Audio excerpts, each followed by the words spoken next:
All right, Modern Warfare fans, I got some great news for you because Mr. Robert Bowling is here, and when he's in the studio, it's great news. What's up, man? Nothing much. I mean, I'm excited. We're about to release the second DLC pack for Modern Warfare 2 already. That's. I don't even know what to say because it feels like you just released the other one, the first one. We did, but we want to keep them coming in hot. Right. Keep things going. Now, the first one, which was, by all accounts, a hit. Yeah, I mean, the numbers were insane. I mean, it was one of the top-selling Xbox Live DLCs. Right. Now, what are we going to see in the second pack? Well, the second pack, which we're referring to as the Resurgence pack. Resurgence. Okay. We're keeping with the formula. We're bringing you 5 locations that you can play in Modern Warfare 2. And so 3 of those are brand new locations you've never seen. Okay. And then we're keeping with what the fans wanted of seeing some of their favorite Call of Duty 4 maps coming back. So, let's talk about the old ones first, and then I want to get into the new ones because I'm pretty excited about one of the new ones. Yeah, excellent. So the ones we're bringing back are Vacant, which is the wide open Russian office complex, and there's some really cool details that we changed in that one that I think, depending on whatever your favorite game mode is, you're going to really like. So you've taken the basic map and kind of updated it. Yeah, we've updated it, new visuals, new atmosphere, a lot more detail, similar to what we did to the other ones. But this is the first time we're messing with the geo a little bit, depending on your game type, which is cool. The geo. Yeah. So the way the levels basically, if you remember in Vacant, when you get back to the back part, right, there's a hallway and then it opens up into the large office space. Yep. And there's a gate there that always prevents you from coming into that hallway. Well, depending on your game type now, we're going to take that gate away so that now you have extra flanking routes. The gates are open. Yeah. The gate can be open. It can be. Okay. And that's really cool because it's cool to see how such a small detail can change your entire strategy for a map. Right. And then the second one is Strike. Strike is one of the urban towns where you have the big monument in the center. Then you have the hotels around and the flower shop. And right. It was one of my favorite Call of Duty 4 maps. So right. It's really good for objective game types. Right. So yeah, that's the fan favorite ones we're bringing back. And then what else you got?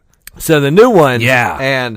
And this one especially I'm excited for is called Carnival. Okay. And Carnival is like this desolated amusement park. It's this theme park, and it's not it's not like anything we've ever done before. It's not a war-torn city. Right. It's not an abandoned this or that. I mean, this is this amusement park that is overrun. Like you have your roller coaster, you have your fun house, you have your World of Tomorrow, you have all these really cool unique locations, and it's just an awesome place to fight in. So it's your chance to really go in and shoot up some carnies. Yeah.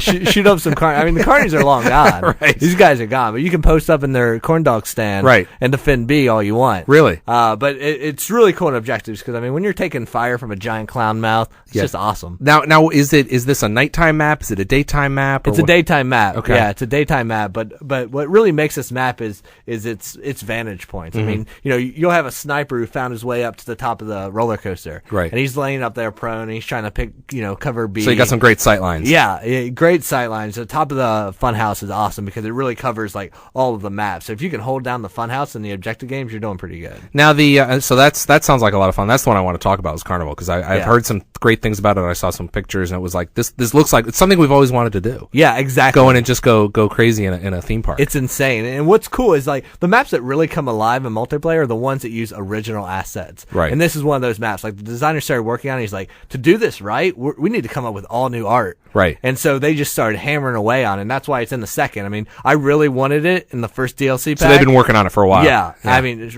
right after launch. And like DLC 1, they're like, we could probably do it, but we want to give it as much polish. Yeah, you want to do it can. right. Yeah. Right. You want to so do it it's right. all original assets, and I mean, it really makes that. Is it a big like a theme park or what? Give us a sense of the scope. It's fairly big. I mean, the atmosphere is huge, but Right. the actual player area is big as well. I mean, like I said, you have like all the major parts. You have the World of Tomorrow. You have the roller coasters. You have the game stands. You have the fun house, the bumper cars, the castle. Right. You have this huge playable area, and they're each unique and themed out, and that's what makes it really cool. Right. Wow. That sounds like a lot of fun. Now tell us about the next one. The next one is Trailer Park, and Trailer Park's completely different. So this is like super tight corridors. I mean, you have these trailer parks like super condensed all over. It's a maze to get through there. I mean, you can cut through the abandoned trailers. You can cut around the routes or the community area. You know, there's a pool area. There's a barbecue set with a picnic table and beer cans all over the place. I mean, this is a good old American trailer park. Yeah, let's talk about that for a second, because trailer parks, I mean, I assume it's not like a camping trailer park. This is like what we see on the side of the road that some... they're manufactured housing, I think is what the proper term is. Yeah, they're mobile estates. Mobile estates, right. Yeah, and this mobile estate, I mean, it's cool. And it actually, like, in context of the game, it's actually like the living quarters for the people who run the boneyard. So if you remember the boneyard level from the single player. Are we going to see the boneyard in the distance? You'll see it in the background. Okay. But that's not, you know, you're playing in this living quarters for that. Right. So they have all these like makeshift trailers that they live in. And it's just a cool map for objectives because like it's a maze. It's just tight quarters. When you see that HQ pop up, you're trying to figure out the best path. Do I want to cut through the tight knit corners where I could easily be pinned down? Right. You know, so there's obvious choke points. Right. Which just make it, you know, a thrill to play. So 5 maps. Now you've just, you've got them out on the Xbox 360. They just released on PlayStation. What kind of feedback are you getting from the first map pack? I mean, now that everyone's got them in their hands. Yeah. The feedback's been awesome. I mean, I think the formula